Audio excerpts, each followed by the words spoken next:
It's this guy here from Y.C.G, your casual gamer. In this episode, we're going to learn how to make a randomizer for a winning combination for a puzzle. And to do so, also, I used these four images over here that I added to sprites holder. So you have one in each little holder here, stated 1 to 4, and when I press play, they're going to get shuffled around in the scene. You're going to see the combination at the top left of the screen, so 1, 2, 4, 3, and they've been moved around. So I press play again, you're going to get a different combination. Now, this could have been any number of asset, but I choose to go for 4, just to get our end of the season puzzle going. So stay tuned. Alright, so let's get going. So the first thing we want to check is we want to be able to get a random combination when getting inside the level. The first part we're going to do. And the best way I find to do this is to use the game instance, because the game instance is always running while you're doing the game. So as long as the player is inside the game instance is working. So it's easy to store stuff in there, and it's also easy to call upon from any blueprint. It's easy to get that information wherever you are inside your game. Now, if you already know this about blueprint, about game instance, I'm going to show you guys how to make one real quick. So you can jump ahead, a little bit ahead. I'm going to leave a timestamp in the description where you can skip that part. But if you don't know and you don't have a game instance, let's make one. So to do one, I'm going to go here, and I already have one over here, but I'm going to right click blueprint class. In the all classers instance, you're going to do game instance. And you're going to see that it's right over here, the first one option over here. You can click here and rename it. I suggest that you call it my game instance, and you're going to understand in a second why. I press cancel because I already have mine. Next thing is you need to add it to your project setting. So when you get inside the project setting, you go to maps and modes, make sure to have the game instance class over here, and from the select down menu, make sure to select your own. And you're close, and you're done. Now you have a game instance, something that is very valuable for any game design using Blueprint. Now that you have it, double click inside to get one. I'm going to get rid of this combination over here and make a new one. So now I'm going to do a new variable, and you're going to do an integer. So in our case, it did an integer right away. But you're going to go to integer and make sure to, this normally comes up like this. Make sure to change it to an array, because we need more than one value. And that's what happens with the integer. When it's an array, you can have more than one value over here. We're going to call it winning combination. Compile and save. And then we're going to add 4 combination. 1, 2, 3, 4. 0 being 1 over here. Name it 1, 2, 3, 4. So now you've given 4 values different so you have a number over here. So now it's just a matter of testing how to see it. So the best way to do this is inside the level blueprint. We're going to make a little code to make it happen. I'm going to get rid of this. This was the example over here. And we're just going to recreate the code together. So I'm going to leave this over here. This is not important. All that you need is the game, the event begin play over here. But I need this so that my player doesn't fall to the floor, because it is for people that have been following. We need this to be able to play. So from here, I'm going to do a cast 2. If I write game instance, and I'm trying to find the game instance, you're going to see that there is a lot of things that is called game instance. So the best way is I find is when I call it my game instance, well then there's only one of them. So easier to get, so easier to make. Put it like this. Change this to a variable. And I already have a variable that I made over here, so I'm just going to copy this and bring it here. You don't really have to change it to a variable for your case if you're just trying to learn how to make the combination work. But for me, the program is going to break the rest of the program that's over here if I don't have this value like this over here. Now from here, we're going to get the winning combination. And now, since it's an array, when you drag out of the execution pin from the array, you have all these little maths and functions you can do. And the one I'm very interested in is called shuffle. And you guessed it, it literally does what it says. It shuffles all the variables inside. So 1 becomes 2 becomes 3 becomes 4, and it keeps changing. So now to be able to see if it works, what we're going to do over here, we're going to do a print string. And to connect here, let me just get over here. We're going to get the value. So get a copy of 0. We're going to do copy, Control C, Control V 4 times, because if you remember in our game instance, there is 4 values. So 0, 1, 2, 3 as a value. So we're going to do the same thing here. We're going to do 1, 2, and 3, and make sure to connect it to the array over here, or else it's not going to work. And then we want to bring this to this, but we want to be able to display all of them at the same time. So the best way to do so is to use another node I really like in Unreal. It's called append, A-P-P-E-D. So that allows us to put values next to one another, being value A, value B, value C, value D.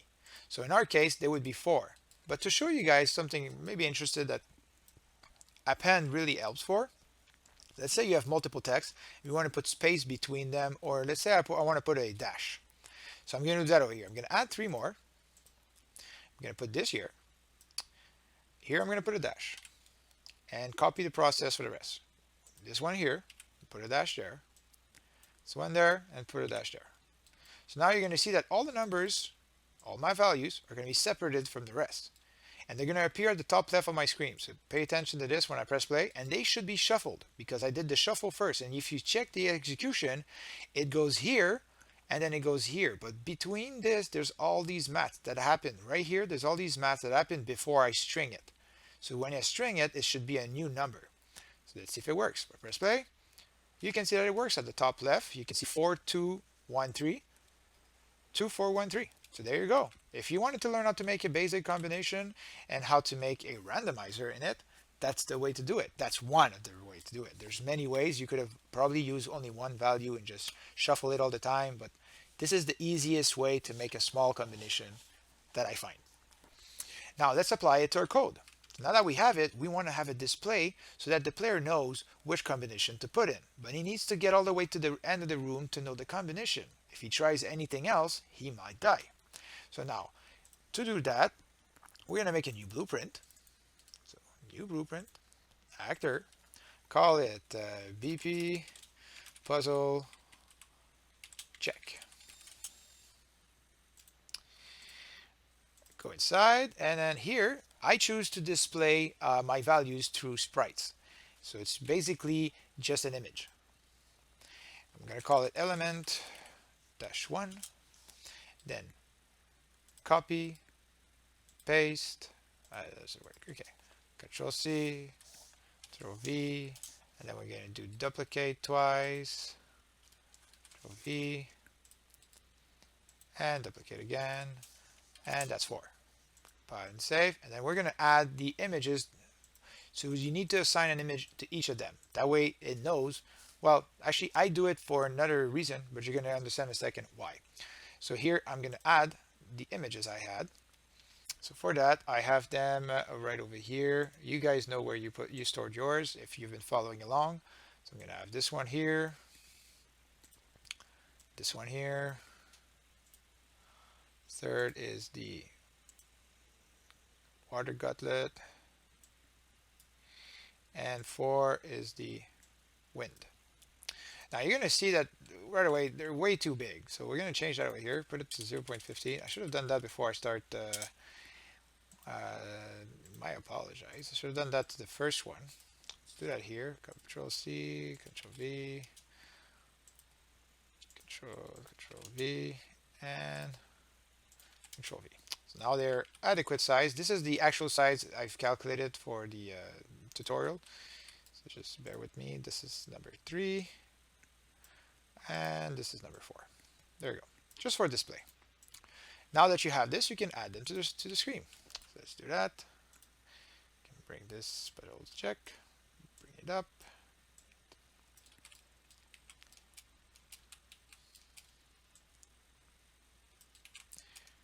This, bring it here, and right away it's upside down. I don't know why it's always upside down when you do it. Second try, it's always like that. So then I'm just going to align them so I can speed up that part if you want. And there we go. Oh, they're way too far from the wall. There we go. So now that we have them, let's go ahead and make the code for it. So now we want to shuffle them to give the information to the player. So to do that, inside the puzzle, we're going to do a little bit the same thing as what we did to shuffle them in the first place. So to shuffle them at first was just to create the combination. Because every time the player is going to spawn inside the level, you want to have a new combination because your goal is to be randomized. So from here, I'm going to do a cast to my game instance. Get game instance. You knew how many times I do that a day. It's pretty amazing. Change it to a variable. This time it's important because we're going to need it further inside the program. Or do we? Oh yeah, we do. Okay. From here, and then we're going to do a for each loop. Now you're going to see over here that the for each loop is looking for an array. That's not our winning combination that it wants. It wants our elements over here. And you're going to understand one second. And so how do I change all this into an array? I'm going to combine them all. So pick them all up, bring them, put them in the right order, and then make array. Add as many pins as you want. And then within the blueprint, this is going to become an array. And right here, you could have changed it to a variable if you want to, if you need it later. But I'm just going to put it right away here. And the way that the for each loop works is that it's going to go through the loop body, the array element, the array index, as many times as you have of array index. So over here I have 4. Counting 0 is 4. So 1, 2, 3, 4. So it's going to pass through there 4 times. And what's cool with that is if I had 10 numbers, it would just go through the whole combination, but it would be so long to make each combination individually. So instead of that, you make a for each loop. You write the code only once, and it's going to go through it 4 times. It's going to make the loop, and then when it's finished, it carries on the program. So let's build up our program. So over here, the array element is this. So it's going to be, in our case, if I go with the array index 0, it would be element 1. Element 1, element 2, element 3.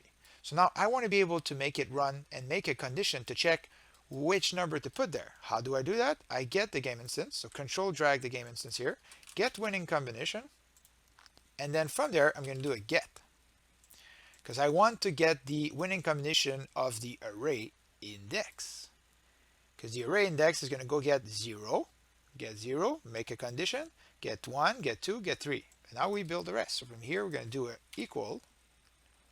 So I want to see if it's equal to 0, equal to 1, equal to 2, equal to 3. Actually, I want to see if it's equal to 1, 2, 3, or 4. Because if it's equal to 0, then in our case, it would mean the player didn't put an input. So we want to match the exact. That's why in the here I could have left it to 0, 1, 2, 3. But the reason I didn't do that is because eventually the player is going to have to put the input inside the game. And if he decides to just walk up to the puzzle and not write, not press any button, then the value is going to be 0. So that's why I put it to 1, 2, 3, 4 and not 0, 1, 2, 3. It's important for the rest of the tutorial. So I go that here, do that here, and do that here. So now, if it's equal to 1, we want the array element, so we want the image over here to update to be what it is already. So sets sprite to the array element. So this. So I'm going to click on the magnifier over here and then click on the little arrow over here, and it's going to bring it here. And that's the reason I preset them up over here. I did the preset over here because if not, if you have to screen, it's pretty cool. But when you're doing a tutorial, especially for me doing it for you guys, I would have to minimize this, go get the leaf, bring it back, bring it inside. It's so much longer. So instead of doing that, I just copy this. Here I can just drag this. So I can copy this 4 times because there's 4 combination. And then just connect these together. And then from here, for me to go get the image, this is going to be equal to, so I'm going to do another one, Control C. So if it's false that it's not equal to 1, then is it equal to 2? Yes. If it's equal to 2, then it's going to become the element 2. So compile, go get the magnifier, put it here, and then we rinse and repeat. So I'm going to keep on going. Bring this here, bring this there, bring this here, then 3 becomes the water, like that. Press this, water element, and if it's not, then it would carry on to number 4. I wouldn't need a branch over here, but I'm going to put it just for the sake of it. That way, if you want to continue and add more combination for your game, well, you can move in from there. And then element 4 is the wind. I'm going to put it here. And you are done. So now we just need to test it out, see if it works. So the way it works is that it goes in, it says, okay, I'm looping which element? I'm looping element 1. Okay, element 1, is it equal to 1? If it's equal to 1, do this. 2, 3, 4. And then it's going to do this for each element. So by doing this, you're not going to get the same combination twice, because each number is assigned to a different value over here. So they are being shuffled, and then they're being tested equal to the where you are inside the array. So I hope this is clear. If not, you can leave me in a comment below a little question, but that's basically the math behind it. The element 1 runs in, it grabs the information from the first combination, it says, okay, what am I supposed to look like?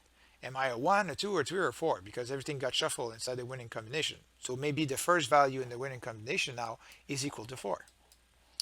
So now let's test it out. Compile and save. Actually, I don't have anything triggering it. Oh yeah, it is. It's being triggered right away when I press play. In our game, we're going to have it trigger once you get in here, but let's see if it works. So if I press play, 1, 4, 3, 2. So this is what is supposed to be happening. So I'm going to go inside the zone. I know it's a bit further, but I'm just going to make the sprint. And there you have it. You can see that they are properly moved around. If I press escape, you're going to see that they change. If I press escape, you're going to see that they change up like this. I don't know if it changed in the midway or is it this. Maybe it's because I had 2 plays. Because I've been testing this code. Yeah, there you go. So I've been testing this code before, so it probably reset it over here. But basically, this is what's going to happen. This is going to happen right over here. So I don't need this, actually. I'm going to keep this because that's what you guys have to do. So the code that we did inside the level blueprint, we just have to make it in the right level. If you're following the episodes like me, so this trigger over here is going to set up the value for the endgame puzzle. So there we have it. So that's the end of the first part. Now you have your basic randomizer combinations, and we're ready to move on and create the actual puzzle. So hope you enjoyed this, guys. Like always, leave a like and subscribe if you like what you see, and I'll see you in the next episode.